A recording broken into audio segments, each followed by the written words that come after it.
everyone. Thanks so much for joining us here at our Arizona's Family, our First Alert Weather Team's Sonoran Sky podcast. Today we have the greatest guest of them all, Royal Norman, as he chuckles. I wanted to do a podcast with Royal today because he is the man, the myth, the legend when it comes to weather knowledge.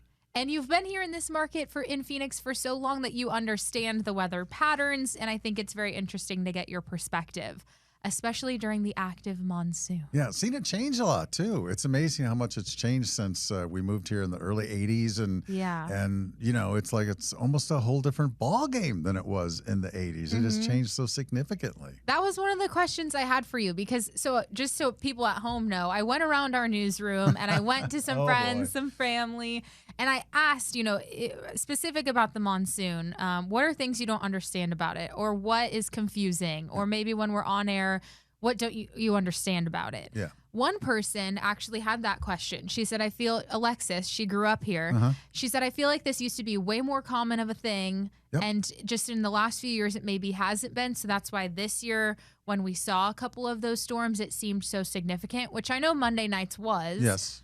But can you explain maybe why? We don't know why it's changed. It has changed. In the 80s and 90s, it was almost routine on a monsoon day that we would have a dust storm come up the I-10 from Tucson. Yeah. And then 30 or 40 or 50 minutes later, maybe some rain would follow.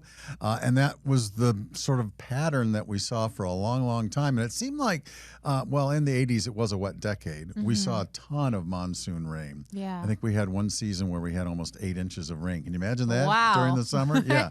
That was crazy. Yeah. It was crazy. So why it's changed, that's a good question. I mean, the climate of the world, of the planet, seems to be shifting. Yeah. And as it shifts, it may be making Arizona drier and our weather more variable, but it's just something that, we're all trying to figure out. But the dust storm the other night, that was amazing. What would you say? I mean, we were saying maybe this was the biggest dust storm we've seen in a decade, or do you think since 2011 when we saw that July 5th one, or have there been some in between? There's been a couple in between. One of them, though, is at night. So that begs the question, if a dust storm comes at night, did it really come? Yes. Because, no one sees it. Who sees it? Right, who sees it? And then one of them, remember a couple of years ago at Sun Devil Stadium where they stopped playing the game? Yeah, that dust storm was actually about the same intensity as the one we saw the other day. So, but we haven't had a ton of those. It was just amazing. After 2011, we seemed to get a lot of dust storms. Yeah. And then they've sort of faded away a little bit, which, is probably, it's not great to be in a dust storm. No, absolutely And not. as we tell people, seriously, don't breathe that junk. It's icky. There's a lot of bad stuff in there. So don't do that. We do the stories about valley fever the day after a dust storm. And you don't want to breathe in that. And there's a lot more junk in there you don't even want to hear about. So like, what I tell people, all those masks that we had left over from COVID, use those masks. If there's a dust storm coming and you got to be outside, use those masks because that'll make it a lot safer. Yeah, or just try to be inside if you can, yeah, that's too, the best right? thing. That's the best thing, yeah. What would you say is your favorite part about, let's take Monday, for example. We were on air together at one point for hours. It was so much fun. Yeah. Our coverage went from 3 all the way until 10:30 p.m. During that time frame, there was a lot going on. That massive wall of dust moved in. Then we got the thunderstorms. But just being in your position, what excites you about this type of activity? Well, 2 things about Monday were that one of them was the fact that we were kind of like, oh, we think it's going to happen a little later. We think it's going to happen a little later. All our models are saying a little later. And then all of a sudden we look over and we're like, whoa, here we go.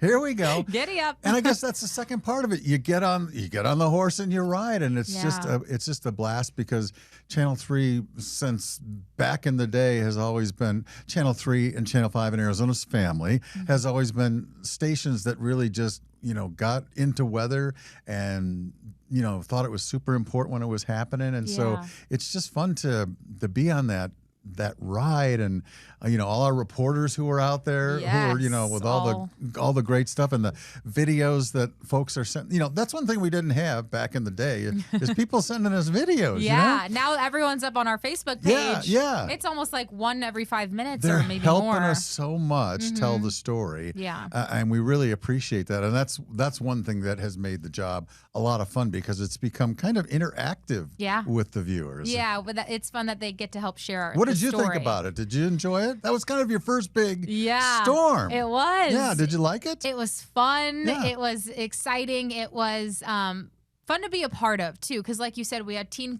coverage of everyone kind of out in the field in different places. So it was a different experience, I guess, to be in the studio where you're tracking, like, hey, here's where it's going next, versus outside in the elements where whatever's around you is all you know at that point. Right. But we're looking at models and looking at where it's going and looking at, hey, if you live in this area, it's heading your way. Yeah. I really liked being involved in that part. And I said first big storm, and that's a misnomer. You used to get storms every week, but this was the first time this was like team weather. Yes. We've never all done team weather in a while. Yeah. But so I don't want to misstate that, but it was so funny. We'd say, "Oh, Holly's on the schedule and she's on it alone. Here comes the rain." It was like every weekend. Yeah. It was like crazy time for you. Yeah. So it wasn't your first storm, but it was first big, huge team coverage, blow it out. And the other thing that's great about it is that, as you know, we just get the support of the newsroom. 100%. They're just like, let's just go. Yeah. And that's let's fun. get everywhere. Let's do it. Let's cover it. Yeah. And that kind of goes to my next question, Royal, because there were some of the people in the newsroom who I had asked questions. They're like, why are we solid?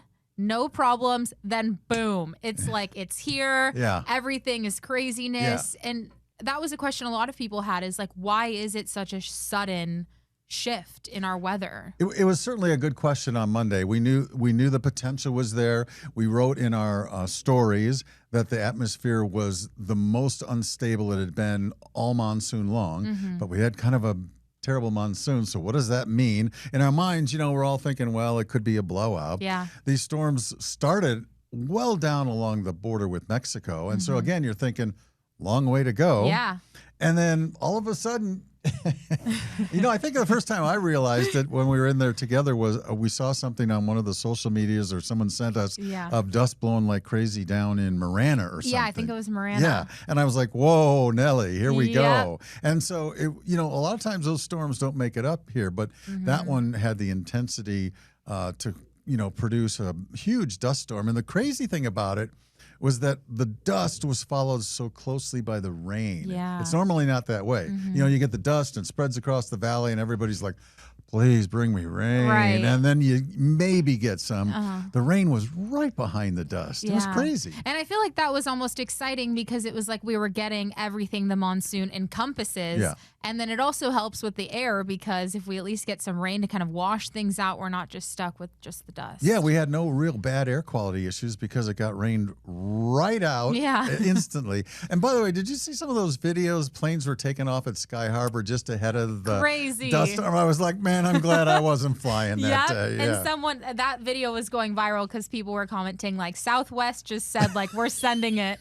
because you see the plane taking off. Out of the dust. Boom. Yeah. Which is awesome. I mean, the photos that come out of Arizona go national. I mean, we were on national news for the last few days because of what goes on here. Well, and it's weird because in 2011, the great Haboob of 2011, as it's called, and we can discuss or not the word Haboob. Should I include that in the question? If you want. But the great Haboob, Mike Olbinski, who's one of our famous storm chasers, well, that was like, he was a baby storm chaser then.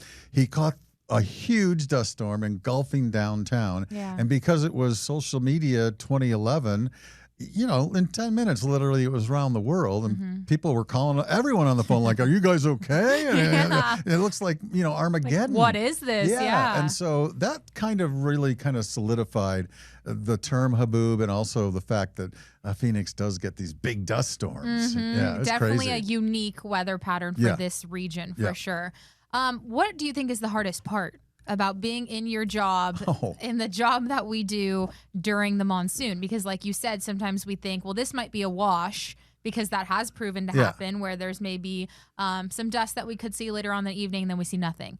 Then there's other times where you and I are talking and we're like, we could get some isolated activity tonight, and then we maybe get a little bit more than what we thought. Yeah. So what would you say are some of the hardest challenges for you? The forecasting. It's just crazy. It's like, I don't know. I can tell you that I've never really felt like I forecast for the monsoon all that great, because it's so difficult, especially like a day ahead. You might think it's almost impossible. Yeah, you might think sometimes a day is ramping up and then something changes.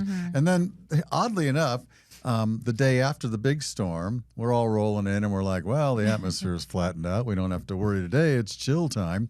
And by the time I went home, and I think even you, there might have been a little cell out west or something. Yep. And we weren't worried about that. And all of a sudden that thing blew up. Yes, on scene during the 9 and 10 o'clock hours. And so we had this huge bunch of storms that rolled through that we had the slight chance in, but none of us believed it. So I would say the hardest part of the monsoon is forecasting it. It's really hard. It can be tricky. Yeah. And a lot of people want to be in the know, right? And have it kind of at the tips of their fingers of, well, what am I going to see? Where is it? Right. And that's a question a lot of people had too. Even my family, they like to see the weather for themselves. They'll of course text me being like, what are you guys thinking? Yeah.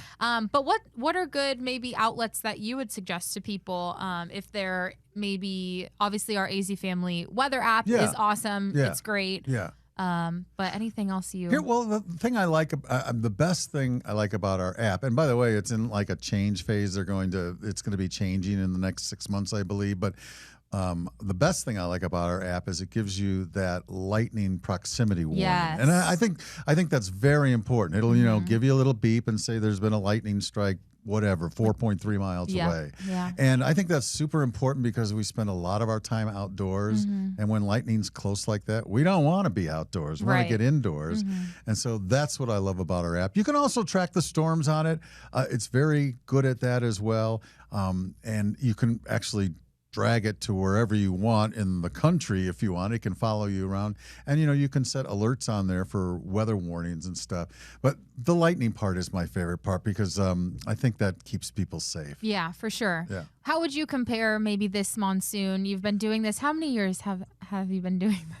I started at... Am I allowed to ask that? Yeah, I started Channel 3 in 1984. Okay. Yeah, summer of 84. I did the weekend shows. There were 3 weekend shows, 2 on Saturday, 1 on Sunday. And so the point here is that you just know, these weather patterns, and you're very, very smart at knowing, maybe right from wrong in some of these situations, or at least when we try to forecast the best we can. But how would you compare this monsoon to previous monsoons? Well, so far, it's... man, we got a month ago. Yes. So keeping our fingers crossed, although the 30-day for September is like, not supposed to be very good. But those, again, even the prediction center that puts out the 30-day outlooks has a hard time with the monsoon. It's just really hard to get a handle on. So far, it's been, I like the fact that we had that big storm, but it's been kind of a, Yeah, just meh. Just kind of meh. Yeah, I mean, because again, when I got started, when we moved here, and then in the 80s and 90s, it was a wet time for Phoenix, and the monsoon seemed to be especially wet. Sure. And it was just a blast because every day it was like, well, is it going to rain today? Yeah. Is it going to rain today? So, yeah, it was pretty fun. It seems like a lot of us now are kind of like, where is the monsoon? Yeah. And if we do get it, it got my neighbor's house, but not maybe me. Except the last couple of storms were actually a little bit more widespread. Yeah, they were. So at least some exciting, rainfall totals for some people. Yeah, and they were good. I think we were checking with flood control, and most of their gauges, they have like 300 something around the county,